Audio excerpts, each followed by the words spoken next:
يا مساء الفل. هنعمل مع بعض النهاردة الرنجة. كل سنة وانتم طيبين بمناسبة شم النسيم. هنقدم سفرتنا النهاردة بثلاث أطباق مختلفة، التلاتة أحلى من بعض وأطعم من بعض. طيب هنعملهم ازاي؟ ده كله ده اللي هنعرفه مع بعض في الفيديو. يلا مع بعض نشوف وصفتنا. ده كده تالت طبق. يلا مع بعض نشوف هنعمل ايه. هيكون معايا كيلو رنجة، ويا ريت لما نيجي نختار الرنجة نختارها عظمة ملح، واحنا هنقدر نظبط في البيت زي ما احنا عايزين. تمام. هجيب صينية وابتدي ارصها فيها عشان هشويها في الفرن. ابتدي ارصهم بالشكل ده، ويلا بينا على الفرن. هبتدي اشغل الشواية، مش الفرن نفسه، الشواية. واول ما ياخد اللون زي ما احنا شايفين كده مع بعض،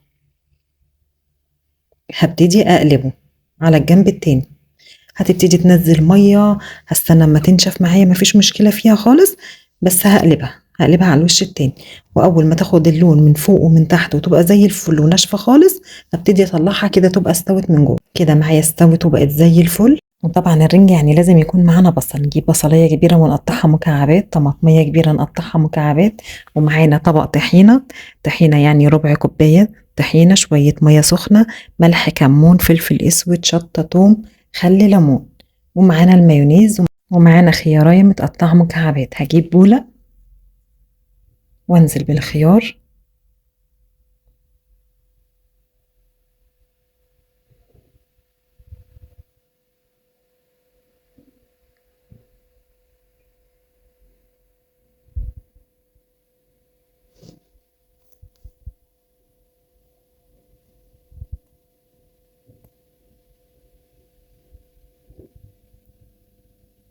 والطماطم. هجيب طماطمية كبيرة حلوة كده اقطعها مكعبات زي ما احنا شايفين،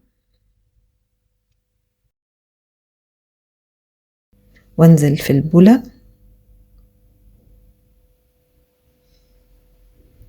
واخر حاجة البصل.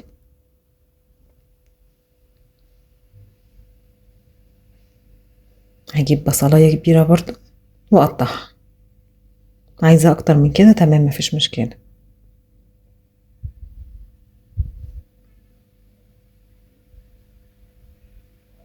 بعد كده هجيب الرنجة واقشرها. هبتدي اطلع اللحم منها زي ما احنا شايفين كده، وابتدي انضفها واشيل السل اللي فيها،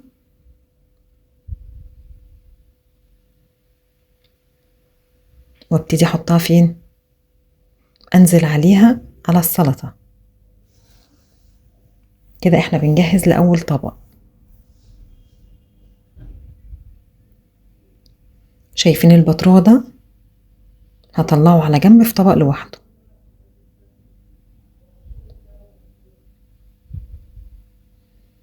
هجمع البطروخ كله اللي في الرنجة اللي قدامنا دي كلها وابتدي احطها على جنب، واللحم هبتدي احطه في البولة اللي هناك، بس مش كلها طبعا، يعني ممكن اقشر واحدة او اتنين، مش كتير. تمام. يعني ببتدي دلوقتي افصل بين اللحم والبطروخ او البطارخ.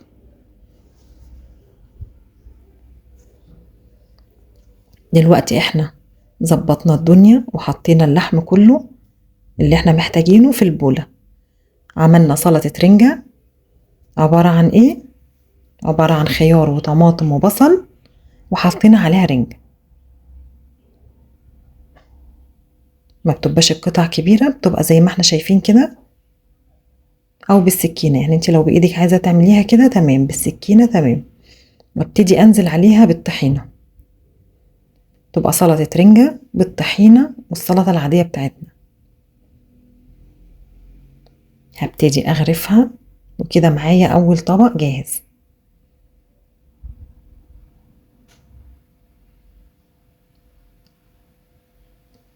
دي بتبقى خفيفة قوي، تحفة، مش يعني مش محتاجة ملح نهائي. هي متظبطة من كل حاجة. احنا مظبطين الطحينة بتاعتها وهي عدمة ملح، فالاتنين ماشيين مع بعض زي الفل، متظبطة قوي. تمام كده عملوا معانا طبقين وزي الفل. يلا بينا ندخل على البطارخ بتاعة الرنجة. هبتدي بإيدي كده أنزل بيها، وطبعا واحنا بنختار الرنجة للبطارخ بتاعتها بتبقى ناشفة، اللي هي بتبقى فيها زي حبيبات كده، مش الطرية خالص. تمام، ابتدي ان انا واحدة واحدة كده بإيدي، لو مش حابة بإيدك اعمليها بالشوكة عادي. تمام، ده بيكون شكلها. احط عليها المايونيز، هنزل بحوالي 4 معالق مايونيز. حباكوا تجربوا المايونيز بالبطارخ، والله لو جربتوها مش هتندموا. تحفة، خفيفة قوي، طعمها حلو قوي، المزازة بتاعت المايونيز كده مدية نكهة حلوة قوي فيها، هتعجبكم قوي. واقلبها بالشكل ده واغرفها، وبعد ما اغرفها احط على الوش على طول شوية زيت، هتدي طعم حلو قوي. وده كده تاني طبق معايا. ولو عايزاها انعم من كده حطي عليها مايونيز وافضلي قلبي فيها حلو قوي لحد ما تبقى ناعمة وتبقى زي الفل. وبكده ده يكون تاني طبق معانا. يلا ندخل على الطبق التالت واخر طبق معانا هتكون الرنجة السادة بالبصل بالخضرة بالحاجات الحلوة بتاعتنا ديت. ودي كده كانت سفرتنا معانا السردين اللي احنا ملحناه قبل كده في الحلقة اللي قبل دي، وثلاث اطباق المشكلة اللي احنا عملناها مع بعض، وشوية بطاطس، شوية طحينة، شوية جرجير، وصحة وعافية. ايه رأيكم في شكلها وايه رأيكم في الخطوات بتاعتها؟ يا رب تكون عجبتكم، ويا رب تجربوا الوصفات اللي احنا عملناها مع بعض، هتعجبكم قوي. المايونيز، الطحينة، سهلة ومش مكلفة خالص، انما بتودي الطعم في حتة تانية خالص. حاباكم تجربوها وتكتبوا لي في الكومنتات رأيكم فيها ايه. يا رب تكون عجبتكم، واتمنى تجربوها وصحة وعافية للي جربها. واتمنى تشتركوا في القناة للي لسه ما اشتركش، وتفعلوا زر الجرس عشان يوصلكوا كل جديد. حاولوا انتوا بتملحوا السردين تخففوا ايديكم شوية عن الملح، عشان لما تيجوا تاكلوها تقدروا تاكلوها وانتوا مش تعبانين، يعني ما تورمش جسمكم، ما تتعبوش، فاهمني؟ او تعطشوا كتير قوي بسبب ان الحاجة حادقة قوي عليكم. نفس الكلام في الرنجة، طبعا احنا بنختار الرنجة العادمة ملح، واحنا بنزود الملح في بيتنا زي ما احنا عايزين، عشان لا قدر الله ما يرفعش الضغط تبقى مشكلة. واتمنى اللي لسه ما اتفرجش على حلقة السردين يتفرج عليها ويكتبوا لي في الكومنتات كان رأيكم فيها ايه، هتعجبكم قوي كطعم وشكل، خرافة. وطبعا هتتقدم في اليوم اللي زي ده، رنجة مع سردين وشوية الخضرة كده، هتعجبكم حلوة قوي. أتمنى تجربوا الوصفات، وصحة وعافية للي يجربها، وسلام.